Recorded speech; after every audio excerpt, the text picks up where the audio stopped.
सीतापुर गांव में रहती थी एक चुड़ैल, लेकिन इस बात से गांव के लोग अनजान थे। जब तक पूरे गांव की एक एक औरत के गहने मेरे पास नहीं आ जाते, मैं इस गांव को छोड़कर नहीं जाऊंगी, चाहे इसके लिए मुझे लोगों को गायब भी क्यों ना करना पड़े। दूसरी तरफ गांव की औरतें बात कर रही थी। अरे सुन रही हो, ये देखो, मैंने कल ही नया हार बनवाया है सोने का, कैसा लग रहा है? बहुत ही अच्छा है ना, पहले तुम पहनो, फिर शादी में अपनी होने वाली बहू को दे देना। और क्या, सोने चांदी का यही तो फायदा है, जितना पुराना उतना महंगा। लेकिन एक एक पैसा बचाकर ये लेना सच में बहुत मुश्किल हो रहा था मेरे लिए। तभी वहां पहली का पति आ जाता है। गांव में एक औरत के घर के सोने के सारे गहने चोरी हो गए। लोग बातें बना रहे कि गांव में कोई चोर घुस आया है जो घर की कोई चीज को हाथ नहीं लगाता, पर सिर्फ सोने के गहनों को ही चुराता है। अब तुम ना अपने ये गहने संभाल कर रखना। हे भगवान, ये क्या बोल रहे हैं? ये तो वही बात हो गई कि गांव बसा नहीं और लुटेरे पहले आ गए। दूसरी तरफ गांव के ही एक घर में रंजना रहती थी। उसके पति का गांव में चाउमीन का ठेला था। एक दिन उसके घर में एक औरत आती है। अरे रंजना, तू गांव में नहीं है तो सोचा तुम्हें बता दूं। गांव में बात चल रही है कि गांव में एक चोर घुस आया है जो घरों के सोने के गहने चुरा लेता है। अरे मैं तो सिर्फ ये कान की छोटी सी बाली ही सोने की पहनती हूँ, बाकी गहने तो मैंने गांव के बैंक में लाकर रखे हैं।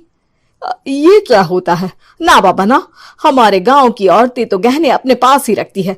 जब कहीं जाना हो तो बस अलमारी से गहने निकालो और पहन लो। दूसरी तरफ एक औरत हाथ में टोटके वाली छोटी सी गुड़िया लेकर घर में चली आती है। अरे कोई है? घर की औरत है क्या? क्या है ये गुड़िया? ये कोई ऐसी वैसी गुड़िया नहीं है, ये जादुई गुड़िया है। इसको घर की अलमारी में रखना। अगर तुम्हारे घर पर किसी की बुरी नजर होगी तो रात भर में ये पतली सी गुड़िया मोटी हो जाएगी। मैं कल आकर ये गुड़िया ले जाऊंगी और तुम्हारे घर की सारी बुरी नजर छूट जाएगी, समझी? अरे वाह, ये तो बहुत कमाल की गुड़िया है, दे दो। कितने की है एक? अरे नहीं नहीं नहीं, ये फ्री की है। मेरा काम इस पूरे गांव को बुरी नजर से दूर रखने का है। हाँ। भली औरत उसके हाथ से वो गुड़िया लेकर अलमारी में रख देती है। लेकिन अगली सुबह जब वो उस गुड़िया को देखती है तो पतली सी गुड़िया मोटी हो चुकी होती है। हे भगवान, ये क्या? किसने मेरे घर को बुरी नजर से बांध रखा था? तभी वो गुड़िया वाली भी आ जाती है। मैंने कहा था ना, घर पर बहुत ज्यादा बुरी नजर है, लाओ ये गुड़िया मुझे दे दो। औरत वो गुड़िया उठाकर उसे दे देती है। गुड़िया हाथ में आते ही वो औरत उसे लेकर सीधे गांव के बाहर की खाली हवेली में चली जाती है और साधारण औरत से चुड़ैल बन जाती है। अरे पगली, गांव वाली इस गुड़िया के पेट में तेरे घर के सारे गहने हैं। इतना बोलकर वो गुड़िया को फाड़ देती है और सारे गहने निकाल लेती है। वहीं दूसरी तरफ, हे भगवान, मेरे घर के सारे गहने चोरी हो गए। उस औरत के घर के आसपास लोगों का जमावड़ा हो जाता है और लोग बातें करने लगते हैं। लो जी, ये भी घर गया। पता नहीं कौन चोर है जो इतनी होशियारी से गहने चुरा लेता है।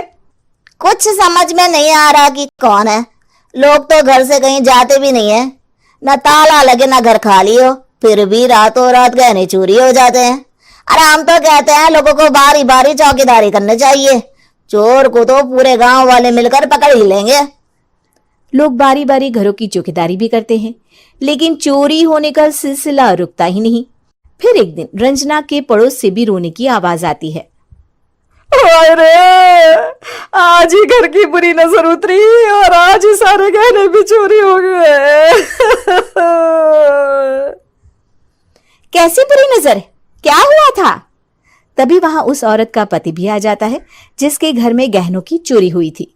हाँ, मेरी बीवी ने भी किसी गुड़िया को घर में बुरी नजर उतारने के लिए रखा था, लेकिन अगले दिन गहने चोरी हो गए। अब रंजना को कुछ कुछ बात समझ में आ जाती है। वो गांव वालों से कहती है, देखिए अब आप लोग चिंता ना करें, जल्द ही चोर पकड़ा जाएगा। उस नजर उतारने वाली गुड़िया को आज मेरे घर कोई भेज देना। फिर क्या था, चुड़ैल को लोग रंजना के घर भेजते हैं। पहली बार देखा है कोई खुद लुटने को तैयार बैठा है। तो तू है जिसे घर की बुरी नजर उतारनी है? ये ले गुड़िया, ये सुबह तक मोटी हो गई तो समझो तुमको और तुम्हारे घर वालों को नजर लगी है। हाँ हाँ, मैंने काफी सुना है। तुम ये गुड़िया मेरे घर छोड़ देना। अरे क्यों नहीं, कल सुबह आऊंगी जब गुड़िया तुम्हारे घर की सारी बुरी नजर लेकर मोटी हो जाएगी, ठीक है?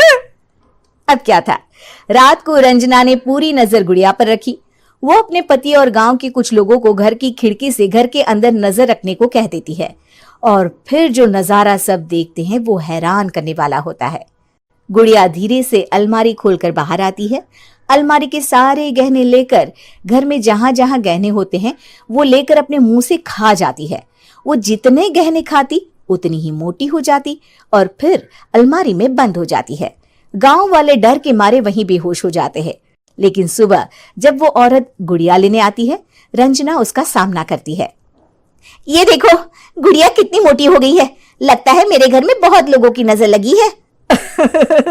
लाला, ये गुड़िया मुझे दे दे। अरे बहुत कीमती गुड़िया है ये। तेरे घर की सारी बुरी नजर मैं गांव के बाहर वाली हवेली में फेंक आती हूँ। शाम को फिर लोगों के घर इसे लेकर जाना है ना।